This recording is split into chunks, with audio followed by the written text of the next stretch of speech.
लेकिन क्या यह गर्मी भर चलेगा? हमें पानी को बचाने का कोई तरीका सोचना होगा। निर्वन नामक एक विशाल जंगल था, जहाँ सभी पक्षी, जानवर प्रेम और एकता के साथ रहते थे। इसी घने जंगल में कभी कभी मुश्किल परिस्थिति आती तो सारे जीव जंतु एक साथ सबका समाधान करते। इसी वन में दो नन्ही चिड़िया मीना और टीका अपने दो प्यारे बच्चे चीकू और पीकू के साथ घोंसले में रहती थी। उनकी दोस्ती बहुत गहरी थी। पास ही एक चतुर और फुर्तीली लोमड़ी रहती थी, जिसका नाम लीला था, और एक लंबा आलसी काला सारस भी था, जिसका नाम लालू था। एक दिन जंगल के माध्यम में एक महत्वपूर्ण सभा बुलाई। यह सभा इसलिए आयोजित की गई थी क्योंकि मीना, जो दूसरे जंगल से आई थी, उसने एक चिंताजनक खबर सुनाई थी। सभी पक्षी और जानवर उत्सुकता से मीना की ओर देख रहे थे। अरे अरे, सभी लोग ध्यान से सुनो। मैं अभी अभी पास के जंगल में अपनी सहेली से मिलकर आ रही हूँ और वहाँ के सभी पक्षी और जानवर बहुत परेशान हैं।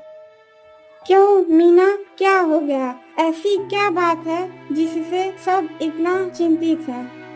मैंने सुना है कि कुछ ही दिनों में इस क्षेत्र में प्रचंड गर्मी पड़ने वाली है और इसके कारण सभी नदियाँ और तालाब सूख जाएंगे। पानी की बहुत कमी होने वाली है। क्या तालाब सूख जाएंगे? यह तो बहुत बुरी खबर है। अगर ऐसा हुआ तो हम सब पानी कहाँ से पिएंगे? सभा में उपस्थित सभी पक्षी और जानवर मीना की बात सुनकर चिंतित हो गए। वे सब एक दूसरे की ओर देखने लगे। उनके चेहरों पर आने वाली मुसीबत की आशंका स्पष्ट दिखाई दे रही थी। तभी लालू सरस अपनी जगह से उठा और उपेक्षापूर्ण स्वर में बोला, अरे यार, यह मीना तो हमेशा डरी हुई रहती है। कभी कहती है तूफान आएगा, कभी कहती है गर्मी पड़ेगी। इसे तो हर बात में ही डर लगता है। ऐसे थोड़ी ही ना भयानक गर्मी आ जाएगी और हमारे तालाब यूं ही सूख जाएंगे। यह तो सबको डरा रही है और तुम सब भी इसी के बातों में आ रहे हो। लालू की बातों को सुनकर कुछ छोटे पक्षी उसकी हाँ में हाँ मिलाने लगे, क्योंकि वे भी हमेशा वर्तमान में जीते थे और भविष्य की चिंताओं से दूर रहते थे। कालू अपनी बात कहकर वहाँ से हंसते हुए चला गया। उसे दूसरों की परेशानियों से कोई फर्क नहीं पड़ता था। मीना, टीका और लीला लालू की लापरवाही देखकर थोड़ा निराश हुआ, लेकिन उन्होंने मीना की बात को गंभीरता से ली। तुम दुखी मत हो मीना। कालू तो हमेशा से ही ऐसा है। वह किसी भी बात को गंभीरता से नहीं लेता। अच्छा हुआ जो तुमने हमें पहले ही बता दिया। अब हम मिलकर इस समस्या का समाधान निकालेंगे। हाँ, टीका सही कह रही है। हमें अभी से पानी बचाने और उसके नए स्रोत ढूंढने की तैयारी शुरू कर देनी चाहिए। हाँ दोस्तों, हम मिलकर सब कुछ कर सकते हैं। हमें जंगल में देखना होगा कि क्या कोई ऐसा झरना या कुआं है जो गर्मी में भी ना सूखे। इसके बाद मीना, टीका और लीला तीनों मिलकर जंगल में पानी के संभावित स्रोतों की खोज में निकल पड़े। उन्होंने घने पेड़ों और झाड़ियों के बीच कई घंटे बिताए। उनकी मेहनत रंग लाई और उन्हें जंगल के एक दूसरे कोने में एक छोटा सा झरना मिला। झरना का पानी ठंडा और निर्मल था, लेकिन वे जानते थे कि गर्मी बढ़ने पर यह भी सूख सकता है। देखो दोस्तों, यहाँ एक झरना है। इसका पानी तो बहुत ही अच्छा है। हाँ, लेकिन क्या यह गर्मी भर चलेगा? हमें पानी को बचाने का कोई तरीका सोचना होगा। मेरा मानना है कि इस झरने के पास एक बड़ा सा गड्ढा खोदना चाहिए। बारिश के पानी को और झरनों के अतिरिक्त पानी को हम उस गड्ढे में जमा कर सकते हैं। इससे गर्मी के दिनों में हमें पानी की कमी नहीं होगी। यह बहुत अच्छा विचार है टीका। हमें तुरंत गड्ढा खोदने का काम शुरू कर देना चाहिए। हाँ दोस्तों, हमें मिलकर काम करना होगा।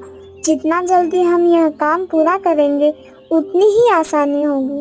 तीनों मित्रों ने मिलकर उस झरने के पास एक बड़ा सा गड्ढा खोदना शुरू किया। लीला ने अपनी तेज पंजों से मिट्टी हटाई। मीना और टीका ने अपनी छोटी चोंच से पत्थरों को हटाया और मिट्टी को बाहर निकालने में मदद की। उनके बच्चों चीकू और पीकू भी पास ही बैठे थे। उन्होंने प्रोत्साहित करते रहे। कुछ ही दिनों में उन्होंने एक काफी बड़ा जलाशय तैयार कर लिया। जल्द ही बारिश का मौसम आया और झरने का अतिरिक्त पानी उस जलाशय में जमा होने लगा, जिसे वह लबालब भर गया। अरे वाह, यह तो बहुत बड़ा बन गया है। अब हमें गर्मी में पानी की कोई चिंता नहीं रहेगी। हाँ दोस्त, हमने मिलकर यह कर दिखाया। एकता में ही शक्ति है। बिल्कुल, अगर हम सब मिलकर काम करें तो हर मुश्किल आसान हो जाती है। अब हमारे बच्चों को भी गर्मी में पानी की कमी नहीं होगी। धीरे धीरे गर्मी बढ़ने लगी। जंगल की नदियाँ और छोटे तालाब सूखने लगे। जैसे कि मीना ने कहा था, जंगल के सभी पक्षी जानवर पानी के लिए परेशान होने लगे। लालू सारस, जिसने मीना की बात को नहीं सुना था और कोई तैयारी नहीं की थी, अब प्यास से व्याकुल था। वह उड़ते उड़ते थक चुका था और उसे कहीं पानी नहीं मिल रहा था। उसने मीना, टीका और लीला के बनाए हुए जलाशय के बारे में पता चला और वह पानी मांगने के लिए उसके पास आया। अरे मीना, टीका, लीला, मुझे माफ कर दो। मैंने तुम्हारी बात पर विश्वास नहीं किया और कोई तैयारी नहीं की।